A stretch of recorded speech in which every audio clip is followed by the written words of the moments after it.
And now we turn to a familiar problem, the fertility crisis.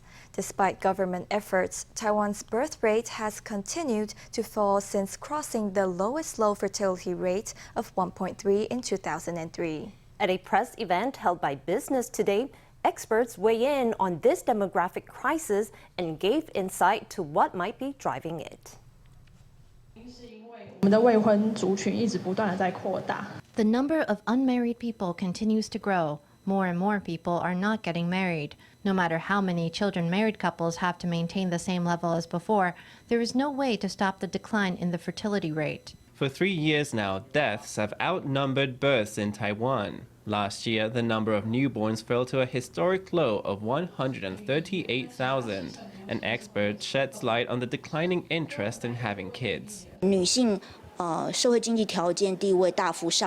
The socioeconomic conditions and status of women have improved substantially, but society has not been able to adapt fast enough to their changing roles. This creates differences in what one gender expects of the other. A survey shows that 56% of unmarried people intend to someday marry, but difficulties in finding a partner or economic hardship had led to delayed nuptials. As a result, many women miss their prime childbearing age. What's more, amid rampant inflation, 76% of people fear they can't afford to have children.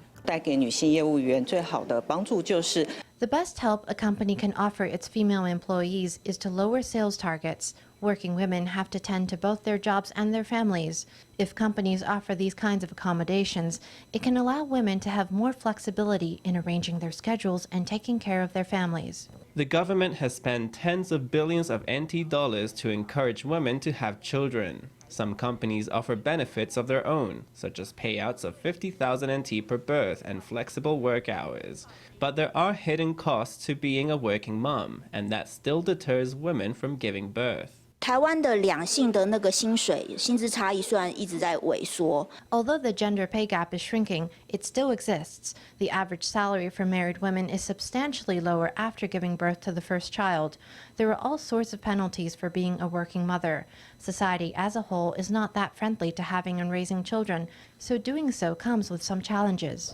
Experts say one way to solve the problem would be to implement Scandinavian models for gender equality in the workplace. They say that could create a more supportive environment for young couples looking to grow their families.